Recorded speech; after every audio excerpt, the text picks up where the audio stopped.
All right, let's dive into the life of Mad Jack Churchill. Mad Jack Churchill. This guy sounds like he came straight out of a movie. Yeah, he's a fascinating figure from World War II. Yeah, World War II. And from what you've sent me, I mean, the longbow. Oh, the longbow. Yeah. I mean, what? It's really remarkable. It's crazy. And the thing about Churchill that I think makes him so fascinating is that it's not just the daredevil aspect of his story. Right. It's like he makes us really rethink what it means to be an effective leader in the midst of, like, modern warfare. Exactly. It's not just the tools and the weapons, it's the mindset, too. Absolutely. So John Malcolm Thorpe Fleming Churchill, born 1906 in Hong Kong. Wow.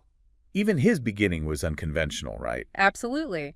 He was captivated by archery and bagpiping. Yeah. Pretty unusual interests for someone who would later become a military officer. Yeah, you don't exactly see that on a resume these days, do you? Not usually, no. Archery champion, bagpiper, and film extra. Yeah. Before the war. Oh, wow. Showcasing his archery skills. So this guy's got layers. Yeah, he had a really diverse background. It does make you wonder, I mean, what drove him to embrace this unique path in the face of, war? Well, let's rewind to 1940, the evacuation of Dunkirk.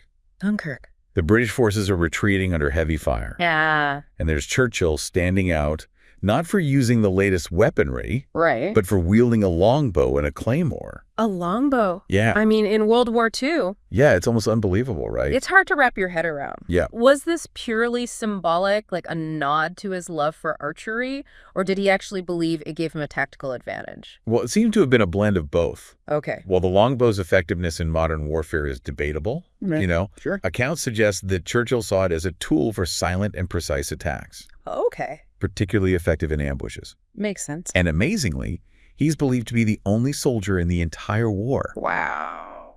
to have killed an enemy soldier with a longbow at Dunkirk. Yeah. Talk about making a statement, right? Mad Jack, indeed. Yeah, Dunkirk really was the birthplace of the Mad Jack legend. It's where it all began. But it's important to recognize that his actions weren't simply reckless bravado. Right. Churchill was a trained officer. Yeah. He understood strategy, and he led his men effectively. Okay. Even with these unorthodox methods. So he had a method to the madness. Yes. This wasn't just, like a crazy guy running around. Yeah, exactly. He had a plan. Yeah, he was very deliberate. Very interesting. And I love this line.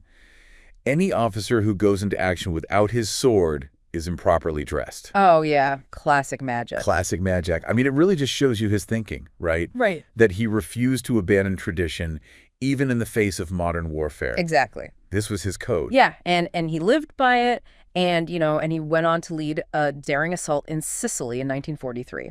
Oh.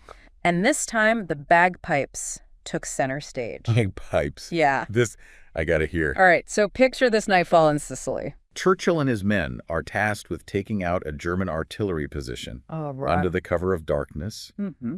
He begins to play his bagpipes. No way. A stirring Scottish tune just filling the air. Oh, my goodness. And then, with his sword in hand, he charges uphill, leading his men straight into the heart of the enemy position. I'm trying to imagine the look on the faces of those German soldiers. I can't imagine they knew what hit them. Yeah, talk about the element of surprise. I mean, did it work? It did. His audacious tactics, they worked. Wow. The Germans were completely caught off guard. Yeah. They were overwhelmed.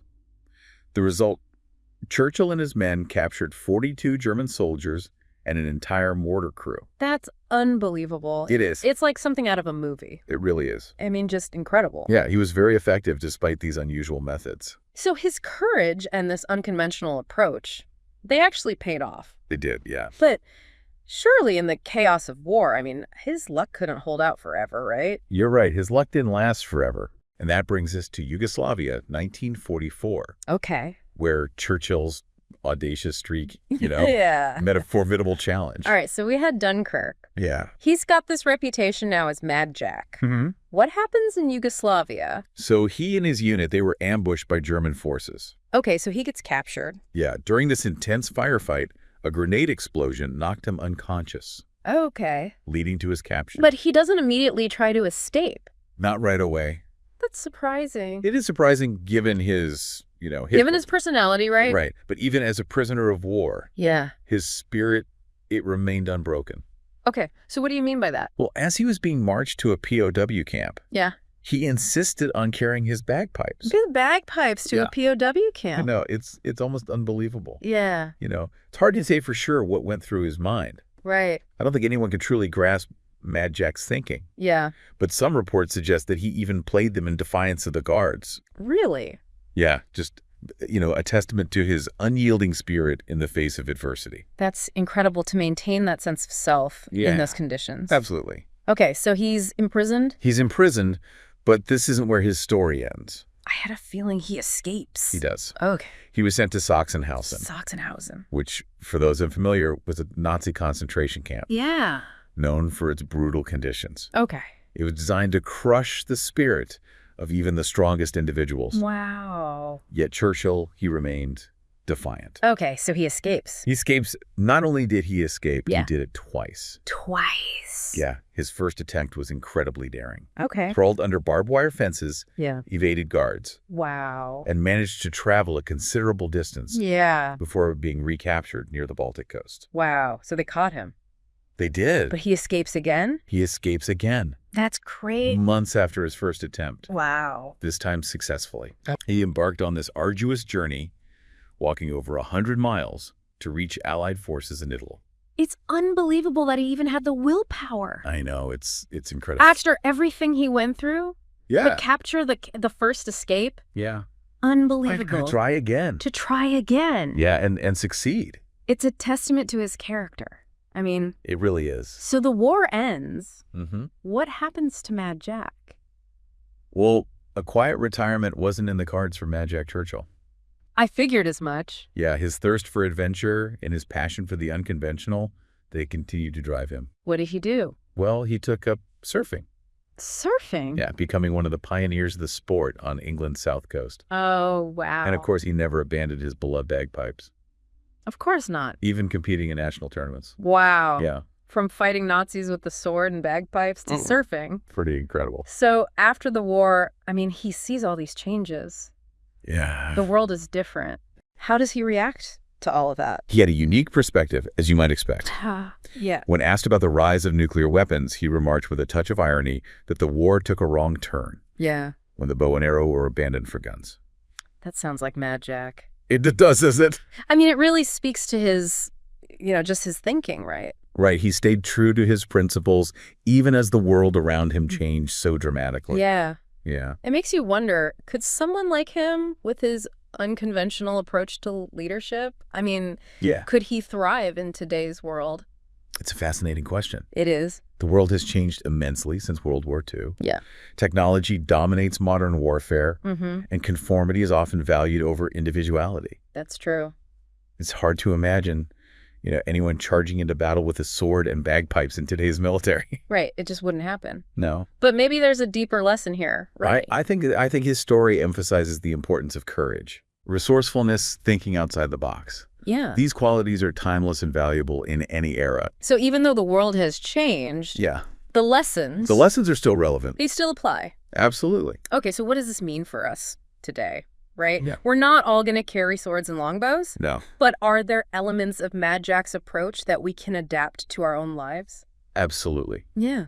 I think his story encourages us to embrace our individuality, Okay. to challenge assumptions, and to never give up in the face of adversity. Yeah. It's a reminder that finding your own path, even if it seems unconventional or even crazy to others, Right. can lead to incredible things. It's so easy to just follow the crowd, you know? It is. But he really shows the power of, forging your own path. Exactly. He reminds us that sometimes the greatest strength lies in being true to yourself, Yeah. even when the world pressures you to conform. So we've covered his wartime exploits, his daring escapes, his post-war adventures. Mhm. I mean, this guy was a one-of-a-kind character, a true original. He was... That's the most important thing to remember about him. That's a tough one, but I believe it's this. Yeah. Mad Jack never compromised who he was. Okay. He faced every challenge, every obstacle on his own terms. He He did. was a warrior, an adventurer, a musician, Yeah. and he never let go of those parts of himself. That's a great way to put it. Yeah, He was a living testament to the power of individuality. absolutely. And his story leaves us with a lot to think about, right? It does. I mean, in a world that often demands conformity, Yeah. how can we embody that same spirit of courage, individuality, and maybe even a little bit of Mad Jack magic in our own lives? That's a question worth pondering. It is. If you're looking for inspiration, Yeah. a reminder that it's okay to be different to chart your own course, Yeah. then delve deeper into the incredible life of Mad Jack Churchill. Great advice. I love it. Yeah. Yeah, it really does make you think. It does. If we set aside the swords and the longbows, Yeah. I mean, what are the core takeaways from Mad Jack's life that we can carry with us today? Well, his unwavering commitment to individuality. Mm-hmm. I think it's a powerful reminder that authenticity can be a strength, not a weakness. Yeah. He never tried to fit a mold or follow the crowd. Yeah. He embraced his unique passions and skills, and they became integral to his success both on and off the battlefield. It wasn't just a quirk. Right. It's tied to his effectiveness. Exactly. It was part of who he was. As a leader. Yeah, and he inspired his men not through conformity, Right. but by being unapologetically himself. It challenges our view of what leadership really is. It does, doesn't it? Yeah. I mean, in a world that often prizes conformity, you know, Yeah. Mad Jack reminds us that true leadership can come from embracing who you are, even when it goes against the grain. Yeah. He teaches us to be courageous enough to be different. And it's not just these grand gestures, you know. Right. He chose a longbow when everyone else had a rifle. Yeah. He played bagpipes in the face of the enemy. Right. It was like these small acts of defiance that were deeply connected to his larger approach to life. Yeah, he was consistent. He was. Throughout. Absolutely. And he demonstrated that individuality isn't just about these grand gestures. Right. It's about staying true to yourself, even in the smallest details. Yeah, the everyday choices. Yeah, making choices that align with your values and your passions, even when they might seem unconventional to others. What about his resilience? Oh, yeah. Escaping from Sachsenhausen. Not once, but twice. Twice. Yeah. I mean, that takes incredible willpower It really does. and resourcefulness. It's a testament to the power of the human spirit to overcome even the most daunting challenges. He refused to be broken. He faced hardship with grit and determination, always seeking a way forward. Yeah. And he teaches us that we have more strength within us than we might realize. Yeah, we may not face the same circumstances, Right. but we all encounter obstacles. We do. And his story reminds us that even when things seem impossible, Yeah. we can find a way through. We have that capacity to never give up on ourselves. Exactly, and to never give up on, what we believe in. Absolutely. And to find creative solutions, even when the path ahead seems uncertain. So as we wrap up this deep dive into the life of Mad Jack Churchill, Yeah. what final thought would you leave our listener with? I would encourage our listener to reflect on what aspects of Mad Jack's story resonate most deeply with them. Okay. Perhaps it's his unwavering commitment to individuality, Yeah. his courage in the face of adversity, or his enduring spirit of adventure, whatever it may be. I believe there's something in his story that can inspire each of us to embrace our own unique paths and to face life's challenges with a little bit of that Mad Jack spirit. I love it. It's been a pleasure exploring the life of this remarkable individual. I agree. And I hope our listener has found it just as captivating and thought-provoking. You too. Thanks for joining me. It's been a pleasure.